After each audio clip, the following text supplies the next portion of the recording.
नमस्कार, आप देखना शुरू कर चुके हैं न्यूज संभाग में हूं विनोद शर्मा। राजस्थान की राजनीति में एक बड़ी हलचल पैदा हुई है। सचिन पायलट के खिलाफ क्या षड्यंत्र रचा गया या मनगढ़ंत बातें अभी मीडिया में आ रही हैं? इस मुद्दे को लेकर आज करौली में एक विशेष चर्चा आपके साथ की जा रही है। जांच अब हुई, भाजपा सरकार ने जांच कराई तो कौन जेल जाएगा, ये एक जांच का विषय है। भजनलाल सरकार इस मामलों की कैसे जांच कराएगी, ये बात अभी चुनाव के बाद मालूम चलेगी आपको। लेकिन आज हमारे साथ है हाकिम सिंह जी गुर्जर। हाकिम जी, आपको सचिन पायलट का कट्टर समर्थक माना जाता है। देखिए, खुलासे तो पहले ही हो जाने चाहिए थे जी, और पहले हो जाते तो ज्यादा बेहतर रहते। हाँ। लेकिन देर आए दुरुस्त आए। लोकेश जी ने जो खुलासे किए वो बिल्कुल सच थे। कुछ राजनीतिक लोग इन चीजों को मान नहीं रहे थे, बाकी जनता जरूर मान रही थी जी। कि सचिन पायलट साहब बिल्कुल साफ स्वच्छ छवि के राजनेता हैं। और उसी का परिणाम है कि जनता जानती थी तो कांग्रेस को घर बैठाया और भाजपा की सरकार बनाई।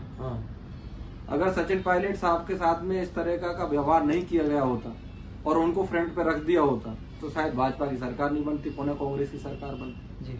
लोकेश जी ने सही कहा, पिछला 5 साल कांग्रेस का नहीं भ्रष्टाचारियों की सरकार थी और उन्होंने जिस भ्रष्टाचार के जो आरोप लगाए, जनता को पीसा गया था। एमएलए और जितने भी राजनेता थे उन्होंने खूब मलाइयां खाई और अपने अपने घर बने, जनता त्रस्त रही। और इन्हीं मुद्दों को लेकर के पायलट साहब मुखर थे। सबसे ज्यादा अगर कहीं कुठाराघात हुआ था तो वो युवाओं पर हुआ था और उसको लेकर के पायलट साहब ने अजमेर से लेकर जयपुर तक की यात्रा की थी। उन्होंने सचेत किया था उस वक्त भी पूरी कांग्रेस का सरकार को और पार्टी को भी कि अगर हमने रास्ता सही नहीं चुना और भ्रष्टाचारियों पर लगाम नहीं लगाई तो हम सत्ता से जा सकते। लेकिन तब पायलट साहब की भी किसी ने नहीं सुनी। आज जो खासम खास हुआ करते थे गहलोत साहब के, लोकेश शर्मा जी, उन्होंने जब खुलासे किए हैं जी तो लोगों को समझ में भी आ रहा है कि पिछली सरकार ने क्या क्या कांड किए। स्वामी जी, आपसे सवाल, आज जो पूर्व मुख्यमंत्री की ओएसडी ने जो खुलासे किए, इसको आप किस रूप में लेते हैं? क्या राजनीतिक स्टंट है या कुछ और? जब युद्ध होता है तो जीतने के बाद भी लड़ाई होती है माल के बंटवारे पर जी। पर माल बंटवारा एक ऐसी चीज है कि आपस में फिर सहमति हो जाती है जी। लेकिन जो सेनाएं हारती हैं वो बाद में ज्यादा टूटती हैं जीतने वाले की वजह जी। और एक दूसरे पर दोषारोपण करती हैं, ऐसा इतिहास लगातार बता रहा है जी। जहां तक पायलट साहब की छवि का सवाल है, वो बेदाग छवि के आदमी है। मैं 2-4 बार पहले भी ये बात कह चुका हूँ। लेकिन नेता का जो एक सबसे बड़ा गुण होता है वो होता है निर्णय प्रक्रिया। और मैं क्षमा मांगते हुए ये कहना चाहूंगा कि पायलट साहब जो है उस मामले में पीछे हैं, वो कभी निर्णय नहीं ले पाए। वो उनको जब समय पे कोई निर्णय लेना था, कांग्रेस छोड़ते या दूसरा दल बनाते या दूसरे दल में जाते, क्या करते। लेकिन जब डिसीजन मेकिंग पावर, और गहलोत जी ने क्या है कि एक परिपक्व राजनेता की तरह निर्णय लेते चले गए, इसलिए वो निर्णय नहीं ले पाने के कारण जो है पायलट जी को नुकसान उठाना पड़ा। आपने सीधा सवाल, क्या पायलट के खिलाफ षड्यंत्र हुआ? नहीं, कांग्रेस की आंतरिक राजनीति पर या किसी की दूसरे दल के मामलों में घाव खरीदने का मैं आदी नहीं हूँ। वो कांग्रेस के लोग ही नहीं, आज देखो बड़ा उनके ओएसडी कह रहे हैं इस बात को, मुख्यमंत्री पूर्व के ओएसडी है वो। पूरे मामले की जब तक मेरे पास जानकारी ना हो और दूसरे अगर हो भी जाएगी ना तो मैं कांग्रेस के आंतरिक झगड़े पर कुछ भी नहीं कहना चाहूँगा। कन्हैया शर्मा जी, प्रदेश महामंत्री हैं आप कांग्रेस के, आप इस मामले को किस रूप में लेते हैं? देखिए जी, आप क्या पूछना चाह रहे हैं? मैं पूछना चाह रहा हूँ, सीधा सवाल है, क्या सचिन पायलट के खिलाफ षड्यंत्र किया गया था, उनके फोन टेप किए गए थे, इस प्रकार के आरोप पूर्व मुख्यमंत्री के ओएसडी लोकेश शर्मा लगाए? क्या पायलट उस समय सही थे, गहलोत गलत थे? देखो जी, आज जो लोकेश शर्मा है ये क्या थे इससे पहले, ओएसडी से पहले क्या थे जी? जो आदमी जीरो से हीरो हुआ, राजस्थान के मुख्यमंत्री का ओएसडी हुआ जी, वो आदमी एक नाकारा निकम्मा टाइप का आदमी जो एक छोटी जगह से सड़क पे से उठा करके उसको ओएसडी बनाया, वो आज इतनी बात कर रहा है।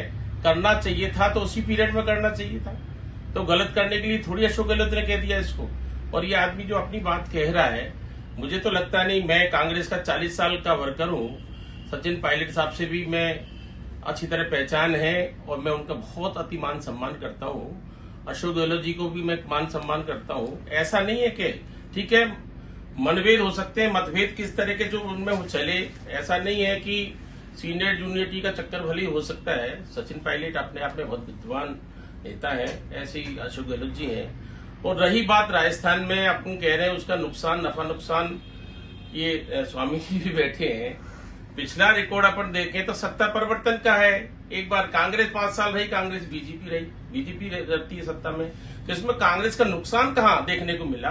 70 सीट जिसके पास आई हो, पिछली इससे पहले तो 21 ही सीट आई। तो अपन ये कह दें कि भाई कांग्रेस को नुकसान हुआ, कांग्रेस अशोक गहलोत की वजह से या सचिन पायलट की वजह से।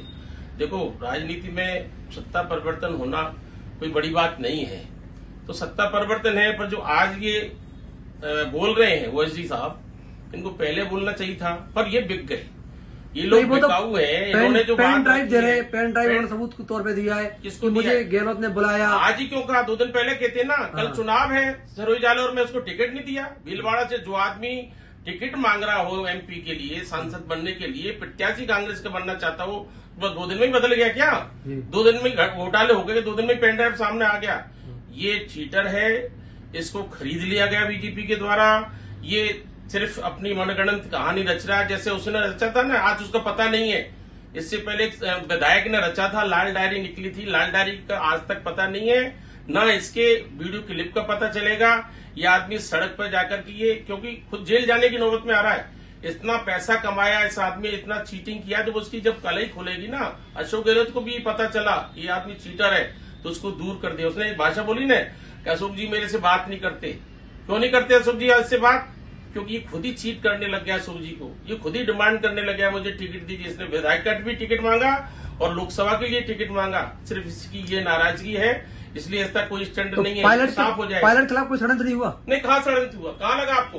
5 साल में पायलट साहब वो कह रहे हैं ना उनके फोन, वो कह रहे हैं षड्यंत्र होता, देखिए षड्यंत्र होता तो आज जनरल सेक्रेटरी होते क्या? षड्यंत्र नहीं हुआ। आगे जी क्या कहना चाहेंगे आप बताइए? क्या है साहब के कन्हैयालाल जी ने बड़े वरिष्ठ सदस्य हैं और मैं इनकी बातों में कोई टीका टिप्पणी नहीं करना चाहता, लेकिन स्पष्ट जरूर कर दूं कि इन्होंने ना सारी चीजों पर पर्दा डालने की कोशिश की। ये ढक रहे हैं बातों को, जो सच्चाई है ना उसको ये छुपा रहे हैं। कांग्रेस का सिस्टम ही यही रहा। कांग्रेस डूबी इसलिए कि ना तो नीति स्पष्ट है ना नीयत साफ है। गहलोत साहब ये क्यों नहीं कहते कि गहलोत साहब का पूरा 5 साल सचिन पायलट को नीचा दिखाने में, गिराने में, और वो खुद पायलट साहब को गिराने के चक्कर में इतना गिर गए, जिनको राजस्थान का गांधी, मारवाड़ का गांधी कहा जाता था, गांधी की जो उपाधि लेकर के बैठे थे, वो इतना गिर गए कि पायलट को गिराते गिराते पूरी कांग्रेस को ले डूबे। अब ये उन चीजों को स्पष्ट नहीं करके कहाँ गिरा है। लोकेश जी की ये बोल रहे थे कि लोकेश जी क्या थे, कहाँ से उठाया उनको? अरे लोकेश जी में कोई क्वालिटी नहीं होती। अशोक गहलोत जैसा मजा हुआ आदमी उनको अपने नजदीक आने देता क्या? जब तक उन पे स्वाद चल रहा था, जब तक तो उनको साथ में रखा। जब उन्होंने कुछ मांगा गहलोत साहब से, गहलोत साहब की दिक्कत यही है ना, चाहिए तो स्वयं के लिए या अपने बेटे के लिए। किसी दूसरे ने मांग लिया तो उसको किक मार दिया, या फिर उसको क्या नाम आरोप प्रत्यारोप लगाया। सचिन पायलट ने भी तो यही किया था। नहीं, जैसे अब उन्होंने कुछ मांगा तो गहलोत साहब ने उनके खिलाफ षड्यंत्र कर दिया। फोन टैप हुए, ये उसने खुलासा किया है। फोन टैप हुए थे, बिल्कुल। फोन टैप हुए नहीं हुए? क्यों नहीं? तो फोन टैप मीडिया को दिए थे। क्या निष्कर्ष निकला फोन टैप में? क्या पकड़ा? क्या चीज सामने आई? अशोक गहलोत ने सचिन पायलट का क्या नुकसान किया जो टैप पकड़ा हुआ है? क्या चीज सामने आई? कुछ मीडिया में आई थी क्या कि नकारा निकम्मा? नहीं, नकारा निकम्मा आमने सामने की बात थी। एसओजी के नोटिस आए थे, वो तो आमने सामने की बात थी। सरकार में जो स्वयं एमएलए हो उसी के खिलाफ नोटिस जारी हो रहे हैं। उनके स्वाभिमान पे ठेस पहुंचाई गई थी। ये तो सब एसओजी, अरे एसओजी तो राज्य है साहब। एसओजी वो ठीक है, केंद्र की कहाँ से? कोई जांच में बात आ गई होगी, कहीं से कंप्लेंट नहीं, नोटिस है। पर आज भी दोनों साथ साथ चलते हैं। राजस्थान का टिकट, लोकसभा का बंटवारा, दोनों बात सही चल रही नहीं है। बात मिलकर के किया है। चलो साथ में भी दे लेना। आज भी साथ है। कल परसों में पढ़ रहा था पायलट साहब का, उनसे पूछ रहे थे कि आप जालोर क्यों नहीं गए प्रचार करने? तो पायलट साहब ने कहा था मैं प्रचार करने जाना चाहता था, मैंने कहा भी था, लेकिन वो मुझे बुला ही नहीं रहे। जिन्होंने मुझे बुलाया मैं प्रचार करने। आप क्या कहना चाहिए इस प्रकरण पे? सर मैं तो एक ही बात कहना चाहूंगा कि कांग्रेस में अशोक गहलोत और सचिन पायलट की लड़ाई में पूरी आम जनता ने 5 वर्ष भुगता है जी। क्योंकि कई बार देखा गया था कि विधायकों की जो बाड़ेबंदी हुई थी, कई दिनों तक जो सरकारें हैं वो होटल के जो प्रेमिसेस है वहां से चली थी। दूसरी बात ये भी सत्य है, मैं आदरणीय कन्हैया लाल जी से कहना चाहता हूं कि इन 5 सालों में जितने भी करप्शन हुए, चाहे वो पेपर लीक हो, कई सारे भ्रष्टाचार हुए, अगर किसी सरकार में अगर भ्रष्टाचार हो रहा है तो उसकी जिम्मेदारी उसके सेनापति को लेनी पड़ेगी। सेनापति कौन है? अशोक गहलोत। अब जो पेन ड्राइव या जो भी एलिगेशन लग रहे हैं उनमें कहीं ना कहीं सत्यता तो है। सत्यता तो ये भी है कि भाई पूरी जनता को पता है कि कांग्रेस सरकार में कई सारे युवाओं ने आत्महत्या कर ली, क्योंकि पेपर लीक जैसे गंभीर मुद्दे और पेपर लीक हुए जिससे कई युवाओं की जिंदगी खराब हो गई और कई युवाओं ने अपनी जिंदगी खराब भी कर ली। तो इसमें कहीं ना कहीं जिम्मेदारी अशोक गहलोत जी की है, और जो इन पे एलिगेशन अब लग रहे हैं वो बताने कि इनमें लिप्तता अशोक गहलोत की थी। अब मैं अपनी जो राज्य सरकार है, बीजेपी सरकार है, उनसे कहना चाहूंगा कि आप एसओजी में ये मुकदमा दर्ज करें जिससे दूध का दूध पानी का पानी हो। दूध का दूध पानी का कहना जी, पेन ड्राइव के बाद दूध का दूध पानी का पानी हो गया है क्या? देखो कि भाई पेपर लीक हुए, पेन ड्राइव किसी एक आदमी के कहने से आपने बवंडर मचा दिया। हाँ। पेपर लीक का मैटर तो पूरे हिंदुस्तान में, खाली में कल यूपी में हुआ नहीं है, उसमें पुलिस उसमें नहीं, लेकिन वो ये कह रहे हैं कि सरकार के स्तर से हुआ। तो लोकेश शर्मा का, लोकेश शर्मा ने सामान्य आदमी भैया थोड़ा सा भी मौका अगर मिलता ना तो अशोक गहलोत को मुख्यमंत्री को जब जेल में डाल दे भैया, तो आज तो मुख्यमंत्री नहीं है। उन्होंने मुझे पता है प्रैक्टिकली, जिस दिन चुनाव से पहले टिकट बंट रहे थे विधायकों के, तो अशोक गहलोत का लड़का वैभव गहलोत और डोटासरा का लड़का, दोनों ही ईडी और सीबीआई ने बैठा रखे 25-25 घंटे उनसे पूछताछ करी है। अगर ये होते ना लिप्त, अब तक जेल में होते। ये मोदी छोड़ने वाला नहीं है, ये तो बदला लेने वाला है। ये चंगू मंगू दोनों जो है ना अपराधी प्रवृत्ति के जो लोग हैं, गृह मंत्री जो खुद, लेकिन नहीं, अब तो आपका ओएसडी लगा रहा है ना अब तो आरोप। भाई बताइए, ओएसडी बिक गया ना। ओएसडी जारौली जी का नाम लिया, डीपी जारौली जी का, उसमें गहलोत साहब ये कह रहे हैं कि अपना आदमी है, अपना आदमी। ऑडियो में ये क्लियर है। हाँ। अगर डीपी जारौली और करोड़लाल मीणा जी ने पहले ही कह दिया था, उन्होंने पन्ने के पन्ने चिट्ठे खोले थे उस टाइम पे मीडिया को बुला करके प्रेस कॉन्फ्रेंस करके, और डीपी जारौली का उन्होंने नाम लिया था, बताया था सारी चीजों में ये लिप्त है डीपी जारौली। और डीपी जारौली को बचा कौन रहा था? मुख्यमंत्री अशोक गहलोत। ये ऑडियो में क्लियर हो गया।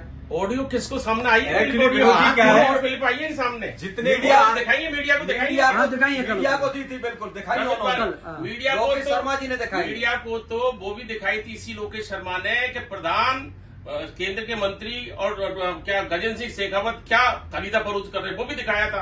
वो भी ये कह रहे हैं कि वो हाँ उसमें है कि वो भी गहलोत जी का सच्चा है, वो भी गहलोत जी के सारे दिखाया था। पूरा ड्रामा क्यों नहीं, अपराध क्यों नहीं किया, मर्डर क्यों नहीं किया, कोई काम क्यों नहीं किया? आज ये जो दिखा रहा है ये इसकी नाकाबिलियत है। ये उसका देखो, ओएसडी कोई बनाता है, कोई करता है तो पहले ही कहना चाहिए था। अपराध में खुद ही सम्मिलित है ये, अगर है तो ये वो यही तो कह रहा है। अगर ये परिवार भुगत रहा है, वो यही तो कह रहा है। क्या हुआ है, जितने भी जिसकी औकात नहीं, ऐसे तो फ्लैट में रह रहा है। मैं मिला उस आदमी से 10 बार कम से कम। उसने राजनीति की, युवाओं के बीच में जा करके टिकट मांगा, खेत तैयार करने की कोशिश की। He is not a politician, ये ब्रोकरेट्स जैसा काम कर रहा है। ये राजनीतिक आदमी है।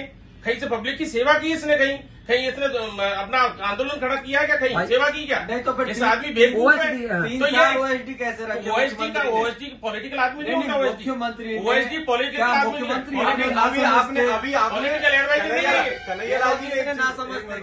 कन्हैया लाल जी ने अभी एक चीज बोली कि आप इनसे 10 बार मिले ओएसडी से, इतने आलीशान फ्लैट में रहता है। अभी थोड़ी देर पहले आपका कहना यह था कि सड़क पे से उठा के ओएसडी बना दिया। अब उसको कितनी तनख्वाह मिलती है कि 3 साल में उसके पास एक आलीशान फ्लैट आ गया। तो कहीं ना कहीं करप्शन में ओएसडी भी शामिल था।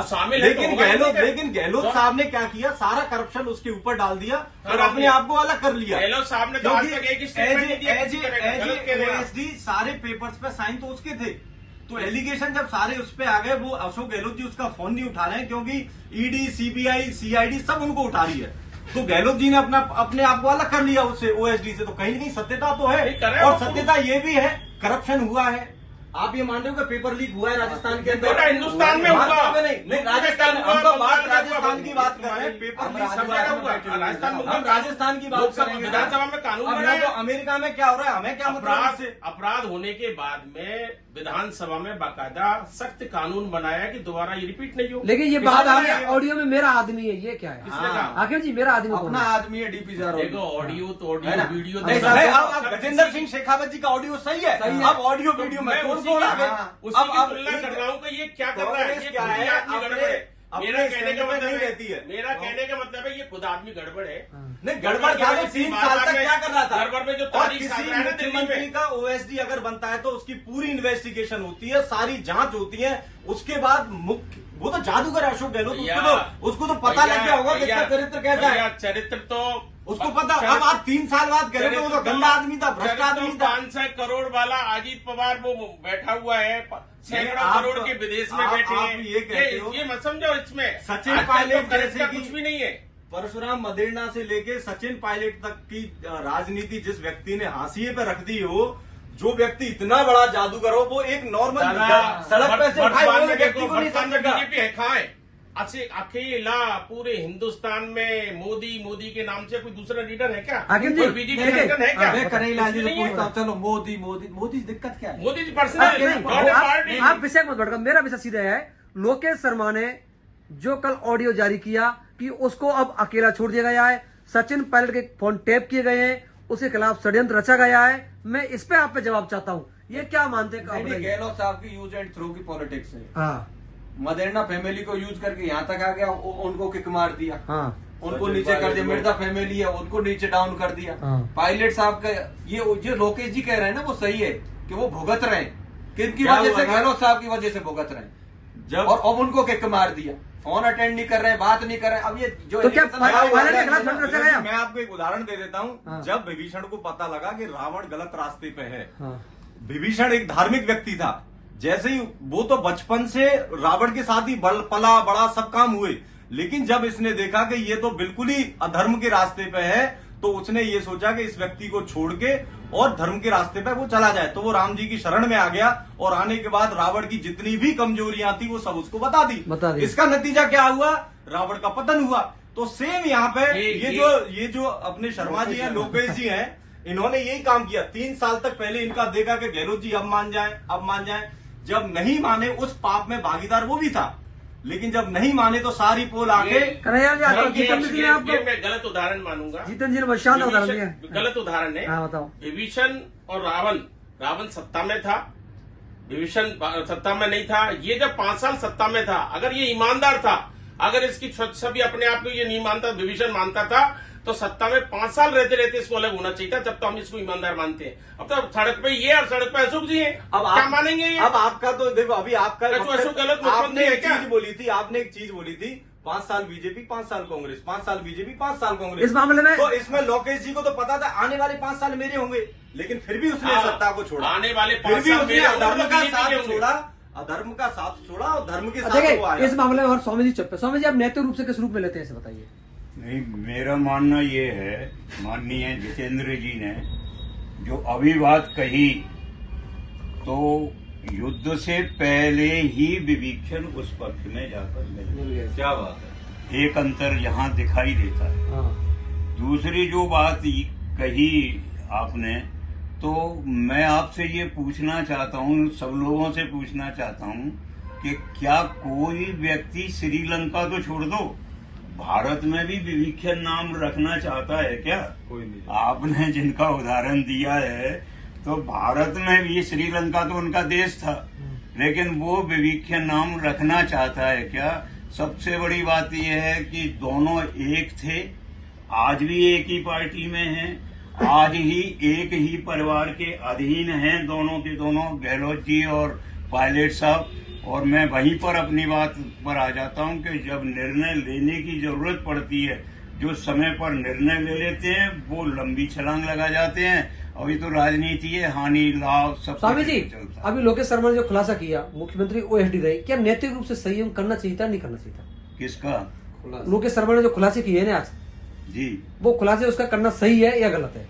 नहीं, अब सही देखो, इसके कई कारण है। हाँ, क्योंकि वो ओएसडी अपनी रहे। सुरक्षा, हाँ कल लोकेश शर्मा जी नहीं जानते क्या कि कल उन पर सबसे पहले तो उन्हीं पर आएगा मामला, हाँ फिर सामने का बचाव। हाँ तो कुल मिलाकर के मैं ये मान के चलता हूँ कि इस तरह का या तो वो कृत्य में सम्मिलित नहीं होते उस समय ज्यादा अच्छा रहता हो। फिर उसके बाद चुनाव भी हो गया, तब भी वो चुप रहे पूरे के पूरे। और अभी तो इसमें इतनी गांठें हैं कि कौन अपने बेटे को लेकर के जो है भाजपा में शामिल हो जाए और कौन स्वयं भाजपा में शामिल हो जाए, कुछ नहीं कहा ये आपको लग रहा है? अच्छा, एक मैं पूछता हूँ कन्हैयालाल जी, आज खुलासा करना नैतिक रूप से सही है गलत है? नहीं, नैतिकता तो राजनीति में है ही नहीं। हाँ। नैतिकता तो बचा ही नहीं, राजनीति ही बची है। अब वो नैतिकता वाली राजनीति तो खत्म, रात को कुछ और सुबह कुछ, इसलिए चीजें तो छोड़ दो। नैतिकता तो बची नहीं है। आजकल तो आया राम गया राम, मुझे मौका लगा तो मैं आपका मर्डर कर दूंगा, आपका लगे मुझे कर दूंगा। राजनीतिक दृष्टि से आती, आप वैसे मर्डर नहीं, पर मारने करने के सब तैयार बैठे हैं। आप यार देखो, इससे पहले विधानसभा में हमने बहुत देखा था, राजेंद्र गुड़ा बहुत बड़ा लीडर था अपने आप में ही, कांग्रेस का मंत्री था और मंत्री होकर के लाल डायरी दिखा रहा। ईश्वर ने कृपा से आज कहीं नहीं किसी का नाम सुना है क्या उसके बाद? तो ऐसे ही लोकेश जी, महीना 15 दिन की बात है, जांच बात हो जाएंगी, जेल चले जाएंगे आपस में, तो कोई किसी का नाम लेने वाला नहीं है। ना अशोक नाम ले, न पायलट साहब ले। आपको क्या कहना हाकिम जी इसमें, इस पूरे प्रकरण में आज हुआ? कन्हैयालाल जी ने खुद ने स्वीकार कर लिया कि नैतिकता बची नहीं। हमारे नेता में तो नैतिकता है साहब। हाँ। सचिन पायलट में आज भी नैतिकता है। आज तक उन्होंने जितने भी स्टेटमेंट दिए, या विपक्षी हो चाहे पक्ष वाला, उन्होंने मर्यादा रखी है और भाषा। वो भी तो मानेसर तो गए थे, मानेसर गए थे, वो अपनी बात रखने के लिए गए थे। ये छोटे भाई है, वो मैन से पूछ रहा बात रखने गए थे ना। इनके नेता खासा के नेता तो मेरे हैं। ये हाकिम जी के नेता कहाँ से आ गए? वो कांग्रेसी हैं, ये बीजेपी ज्वाइन कर रखी है। नहीं, हमने कोई बीजेपी देखो आप बात, आप निष्पक्ष बोलो। हमने बीजेपी नहीं, हमने ना कांग्रेस ज्वाइन कर रखी ना बीजेपी। हम समाज के हिसाब से बात कर रहे हैं। तो सामाजिकता की अलग बात है, वो कांग्रेसी लीडर है। नहीं, वो समाज के समाज का लीडर नहीं है, वो कांग्रेसी। पायलट साहब सारी जातियों के नेता है, कांग्रेस के बहुत बड़े लीडर है। बिल्कुल 3600 मैं तो जातिवादी नेता नहीं वो 3600 कौम के नेता। नहीं, मैं जातिवादी की कह नहीं रहा हूँ, आप गलत डाइवर्ट कर। डाइवर्ट नहीं, वो 3600 कौम के नेता। आप जो टैग लगा रहे हो ना, आप उसके सदस्य उनके नहीं। मैं आपने बीजेपी का काम किया, आपकी बार जो बात खुल करके नहीं, बिल्कुल हमने तो अब भी कांग्रेस के खिलाफ काम किया। वही कहना, बिल्कुल आपने जहाँ गलत होगी पार्टी बिल्कुल करेंगे हम। तो अब ये गहलोत साहब के खिलाफ काम करेंगे। लोकेश शर्मा ने कहा है, बिल्कुल लोकेश शर्मा ने सही किया। आप लोकेश जी की बात सहमत हैं? मैं बिल्कुल लोकेश जी की बात से सहमत हूँ और सही खुलासा किया, आगे भी खुलासा करते रहे। भला जी, आपका एक कमेंट बंद करें, क्या आप सहमत हैं इससे? मैं 100% लोकेश जी ने जो भी खुलासे किए हैं 100% मैं सहमत हूं। और उसका सबसे बड़ा उदाहरण है जो भ्रष्टाचार हुआ कांग्रेस सरकार में, उन्होंने उन्हीं भ्रष्टाचारों को रखा था जो हुए थे और प्रमाणित भी हुए थे। दूसरी बात, कन्हैयालाल जी ने अभी एक उदाहरण दिया था कि राजेंद्र सिंह हुड्डा के बारे में, कि एक बहुत बड़ा नेता हुआ करता था। तो वो नेता था, लेकिन जब उसने भी कांग्रेस में देखा था कि यहाँ पे तो पक्षपात और बहुत ज्यादा गलत और अत्याचार हो रहा है, भ्रष्टाचार की सरकार है ये, तो उन्होंने उस सरकार के खिलाफ आवाज उठाई। और ऑफकोर्स राजनीति में जीत और हार होती रहती है, वो हार गए चुनाव, इसमें कोई बड़ी बात नहीं है, लेकिन वो सत्य के साथ थे, सत्यता से वहां से हट गए। आप अगर हार जीत की बात करते हो तो खुद गहलोत साहब बहुत बड़े जादूगर हैं, आज तक अपने बेटे को एक चुनाव तक नहीं जिता पाए। कौन सी जादूगरी की बात करते हैं? पिछला चुनाव जो था उनके बेटे का बहुत बुरे तरीके से हारे। गहलोत साहब ने सब वार्ड मेंबर से लेकर हर आदमी को पाबंद कर दिया था, लेकिन वो चुनाव नहीं जीत पाए। तो इसका मतलब ये हो गया क्या कि वो भी नैतिकता पे नहीं था या फिर गंदा व्यक्ति था? वो तो सही हो गया क्योंकि गहलोत साहब का बेटा है। अब पूरे गहलोत साहब ने पूरी दम दे रखी है अपने वैभव गहलोत के चुनाव प्रचार के लिए। तो मैं आपको अभी भी कह देता हूं, वो अब भी चुनाव नहीं जीतेगा। और जहां पे देखो क्या कहते हैं, वो होता है, आपको भी हुआ है, अब आप ये देखो, मैं आपको एक बात बता देता हूँ, राजनीति में पार्टी तबाह हो जाए। अशोक गहलोत हिंदुस्तान में अकेला मुख्यमंत्री रहा जिसने इस तरह की योजनाएं चलाई। योजना चलाई, अशोक गहलोत एक ऐसा मुख्यमंत्री रहा जिसने युवाओं का भविष्य खत्म कर दिया। पेपर लीक जैसे मामले हुए, युवाओं ने फांसी लगाई, सुसाइड की। इस बात पे आप नहीं बोलोगे? पूरे इंडिया के अंदर सबसे ज्यादा भ्रष्टाचार, सबसे ज्यादा अत्याचार, महिलाओं के साथ बलात्कार, रेप, सुरक्षा। आज हम करौली में रह रहे हैं, 5 साल उतने ही रह रहे। 5 साल हमने संख्या घटी, 5 साल हमने करौली में देखा किस तरीके से भूमाफियाओं ने गरीबों की जमीनों पे कब्जा किया है, किस तरीके से यहाँ गुंडागिर्दी हुई है, किस तरीके से यहाँ एक तानाशाह मंत्री द्वारा यहाँ तानाशाही की गई है। ये 5 वर्ष हम लोगों ने करौली में सहा है, करौली ने देखा है साहब। मुझे तो लगता नहीं करौली में कोई इस तरह का वातावरण रहा हो। बिल्कुल। अब आपको तो इसलिए आप ये बताइए, आप ऐसे ही चश्मा लगाए रहिए, कांग्रेस रसातल में चली जाएगी। नहीं, आपने करौली में भ्रष्टाचार, अरे मैं बता देता हूँ, करौली नगर परिषद के अंदर क्या भ्रष्टाचार नहीं था? 5 महीने हो गए, करौली क्या के कर रहे अंदर हो? का भ्रष्टाचार 5 महीने होगा, क्या कर आचार रहे हो? संहिता हो गई, सारे कागज तैयार हैं, 4-5 सबको महीने जेल बाद क्या जाना कर रहे हो? पड़ेगा। नहीं नहीं, वो कचरा 4-5 महीने होगा, जल्दी कर क्या आप रहे ये हो? बताओ, करौली शहर के अंदर नगर परिषद में पट्टों में भ्रष्टाचार हुआ कि नहीं हुआ? आप सभी के आप लिए ये बताओ, अगर होता तो आप कुछ करते ना, कुछ करते। कुछ आज करते। सचिन पायलट के मुद्दे पर बहस की गई, आपने तर्क वितर्क सुने, क्या पायलट के खिलाफ षड्यंत्र रचा गया या नहीं। आप सभी लोग हमारे साथ जुड़े, आपके लिए बहुत बहुत धन्यवाद।